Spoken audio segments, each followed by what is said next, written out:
আমি বানাবো টমেটোর আচার। তো টমেটো আচার বানাবার জন্য এটা কিন্তু চাটনি না আচার, এটা 5 থেকে 6 মাস রাখা যাবে। তো টমেটোগুলো আমি সুন্দর করে আগে ধুয়ে জল ঝরিয়ে নিয়েছি। টমেটোর মাঝখানের বীজগুলো পুরো ফেলে দিয়ে টমেটোগুলো আগে আমি কেটে পরিষ্কার করে নেব।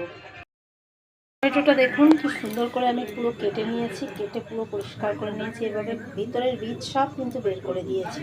এবার এই যে কড়া বসিয়ে দিয়েছি, টমেটোটা আমি কিন্তু নুন দিয়ে সিদ্ধ করে নেব।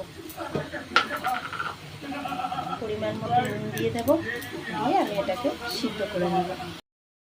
আমি ভালো করে ধুয়ে সিদ্ধ করতে বসিয়ে দিয়েছি। সাথে কি লাগছে দেখুন, এখানে কিশমিশ আছে, আমসত্ত্ব আছে, এখানে খেজুর আছে, প্রায় 750 মতো খেজুর রয়েছে, এখানে আদা গ্রেট করা আছে, এখানে তেঁতুলের কাঠটা রয়েছে, এখানে 300 তেঁতুল পুরো আমি ভিজিয়ে রেখে ওর কাঠটাকে বের করে নিয়েছি, এখানে আখের গুড় আছে। আর টমেটোটা তো সিদ্ধ বসিয়ে দিয়েছি। আর এখানে 5 ফোড়ন দিয়ে আমি একটা তেল বানিয়ে নিয়েছি। তেলটা কড়ার মধ্যে দিয়ে 5 ফোড়নটা এরকম 4 ছেঁকনির মধ্যে দিয়ে তেলটাকে গরম করে নিয়েছি। এটাকে বলা হয় 5 ফোড়নের তেল। তো আমি তেলটা, টমেটোটা সিদ্ধ হয়ে গেলে আমি এই তেলটা দেব। খুব সুন্দর করে সিদ্ধ হয়ে গেছে। এবার এই যে 5 ফোড়নের তেলটা দিয়ে দেবো। তেলটা কিন্তু এরকমভাবে আলাদা করে করতে হবে। এর মধ্যে এই যে তেঁতুলের কাঠটা পুরোই দিয়ে দেব। আর এখানে এই যে আমসত্ত্ব, খেজুর, কিশমিশ সব কিছু দিয়ে দেব। এটা কিন্তু এইভাবে করলেই বেশি স্বাদ হবে। এখানে এই যে আদা গ্রেট করা আদাটা পুরো দিয়ে দেব।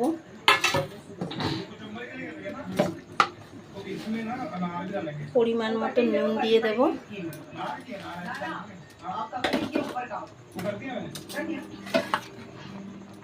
হলুদ দেব, লঙ্কার গুঁড়ো দেব।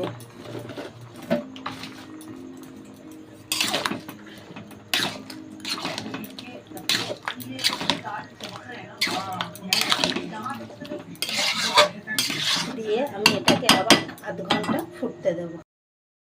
হয়ে গেছে এটা, এই যে দেখুন।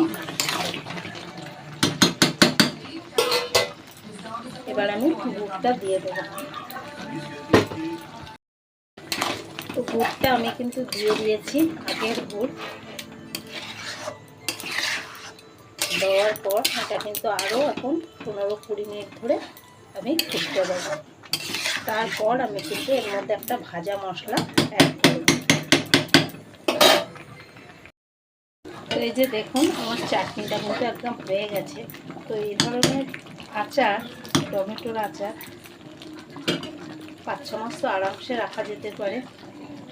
তো এবারে একটা ভাজা মশলা দেবো। এর মধ্যে আছে 5 ফোড়ন আছে, একটু জিরে ধনে আছে, আর শুকনো লঙ্কা। তো মশলাটা দিয়ে দেব। এটা ঠান্ডা হলে তবে আমি এটা কাঁচের বয়ামের মধ্যে ভরবো।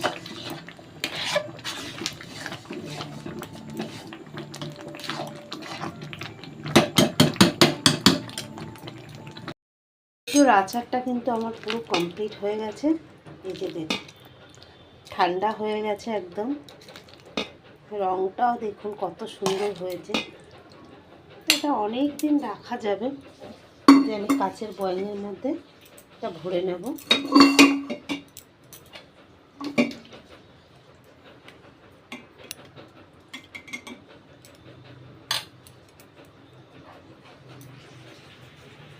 আপনারা চাইলে এইভাবে একবার বানিয়ে খেয়ে দেখতে পারেন।